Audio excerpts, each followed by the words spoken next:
सरकार ने इनडायरेक्टली ये कह दिया कि जो हमारे बीएनएस और बीएसएस है उससे बड़ा कानून आज यूनिवर्सिटी गवर्निंग काउंसिल ने लाने का काम किया है।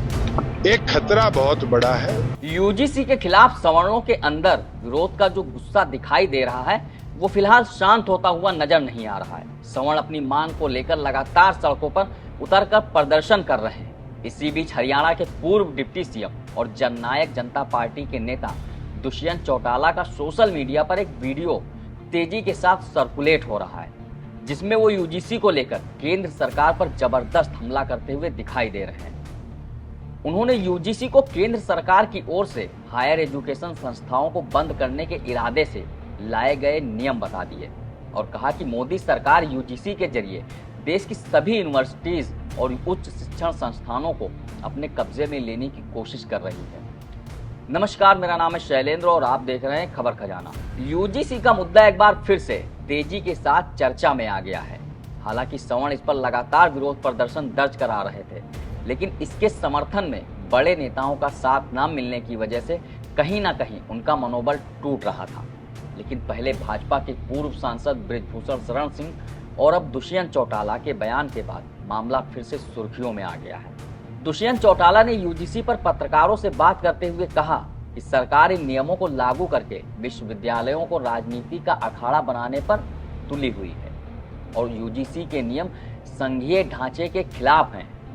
आप उनका यह बयान सुनिए। जो यूजीसी की 2 गाइडलाइंस आई हैं, चाहे वो वाइस चांसलर की अपॉइंटमेंट की हो, चाहे वो यूनिवर्सिटी कॉलेज के अंदर कमेटियां बनाकर मॉनिटरिंग की हो, एक तरह से केंद्र सरकार कॉन्करेंट लिस्ट के सब्जेक्ट को डाइल्यूट कर और सेंट्रल कानून के तौर पर ले जाना चाह रही है, जो कि बहुत बड़ी खतरनाक चीज है। क्योंकि अगर कोई कॉलेज यूनिवर्सिटी वो कमेटी की कार्रवाई ना करेगा तो उसको यूजीसी से वंचित करने का भी प्रोविजन रखा गया है। और दूसरी ओर पर वाइस चांसलर की नियुक्ति जो स्टेट सब्जेक्ट था, स्टेट की कमेटियां नियुक्त करती थी, उसको भी केंद्र के लोगों की, यूजीसी हो, केंद्र सरकार के लोगों की कमेटियों के अधीन लाने का जो प्रोविजन डाला गया है, ये साफ दिखता है कि स्टेट्स के अंदर फिर कोई पावर नहीं रहेगी कि नए वाइस चांसलर्स को नियुक्त कर पाए और केंद्र के ही लोग प्रदेशों की यूनिवर्सिटीज के फिर चांसलर, वाइस चांसलर लगेंगे। एक खतरा बहुत बड़ा है और इसके ऊपर मैं तो चाहूंगा देश भर के शिक्षित लोग, खासतौर पर लेक्चरर्स, प्रोफेसर्स, वो अपने तरफ से इसका विरोध भी करें, क्योंकि ये छोटी चीज नहीं है। आज तो आप किसी भी बच्चे को शिक्षा के अंदर जाते ही पूरे जीवन के लिए प्रोहिबिट कराने के लिए प्रोविजन ले आए, उसके उस बड़ा खतरा क्या होगा कि एक और पर केंद्र सरकार ने इनडायरेक्टली ये कह दिया कि जो हमारे बीएनएस और बीएसएस है उससे बड़ा कानून आज यूनिवर्सिटी गवर्निंग काउंसिल ने लाने का काम किया है। और मैं तो हैरान था जब मैंने न्यूज देखी आज कि एक सीटीएम ने भी इसके विरोध में, उत्तर प्रदेश सरकार के एक सिविल सर्वेंट ने रिजाइन कर दिया।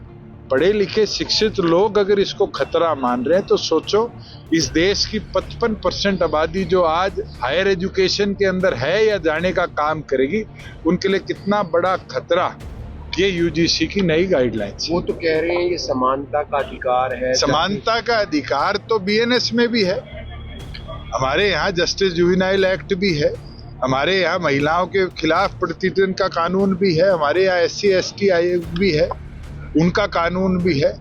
क्या इन सबसे बड़ा कानून यूनिवर्सिटी गवर्निंग काउंसिल ला सकती है?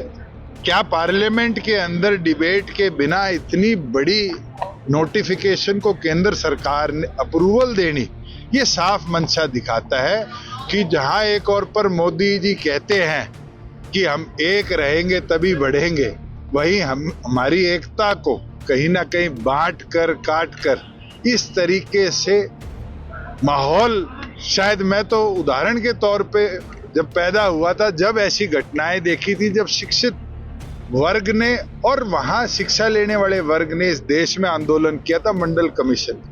शायद उस तरह के हालात देश में पैदा करने के लिए भारतीय जनता पार्टी ने कदम उठाए। आपको याद होगा कि इससे पहले यूजीसी के मुद्दे पर भाजपा के पूर्व सांसद और बाहुबली नेता बृजभूषण शरण सिंह ने भी नाराजगी जाहिर की थी।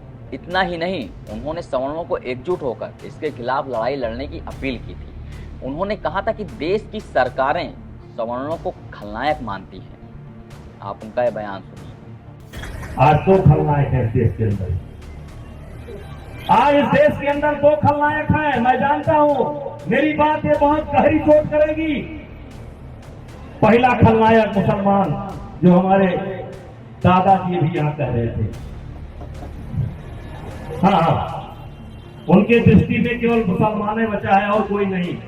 सारी समस्या मुसलमान है, वही है ये। ठीक भी, आप जिंदाबाद आपका। लेकिन मैं बताना चाहता हूं, पहला खलनायक मुसलमान और दूसरा खलनायक इस समय सवर्ण है। सवर्ण है, सवर्ण सवर्ण सवर्ण सवर्ण सवर्ण सवर्ण।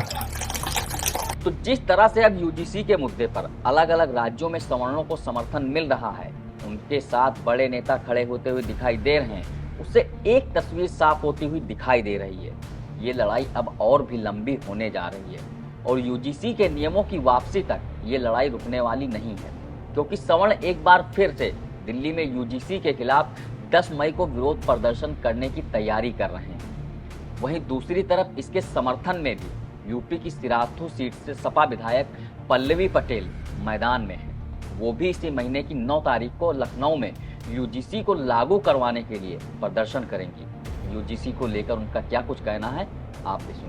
देखिए, इस देश की परंपरा बन गई है कि जिस विषय को खत्म करना है उसको सुप्रीम कोर्ट या न्यायिक पालिका के परपंच में फंसा के रख दो। ये भारतीय जनता पार्टी की बहुत सोची समझी चाल है। उन्होंने सबसे पहली बात इस ड्राफ्ट को इतना लचर बनाया कि खुद सरकार का वकील सुप्रीम कोर्ट में इसको डिफेंड नहीं कर पाया। दूसरा, सुप्रीम कोर्ट एकदम से जाग जाता है। सड़कों पे महज 2 दिन का तांडव होता है और सुप्रीम कोर्ट स्वतः संज्ञान लेकर के इस पे स्टे लगा देता है। लेकिन एक जिम्मेदार नागरिक होने के नाते मैं भी सुप्रीम कोर्ट के ऑर्डर को चैलेंज नहीं करती, सवाल नहीं करती। लेकिन क्यों ना करूं। 9 मई को हमने पुनः एक बड़ा आंदोलन लखनऊ की धरती पर कॉल किया है और आप देखेंगे उत्तर प्रदेश के सभी जनपदों से लोग अपनी क्षमता अनुरूप निकल करके वहां पर अपनी मांग को लेकर के आएंगे। इस वीडियो में फिलहाल इतना ही। बाकी देश दुनिया की खबरों के लिए देखते रहिए बतकही चौक। नमस्कार। New public inter college Lucknow, admission open. For more information call 0522 282232 और 7755 089585।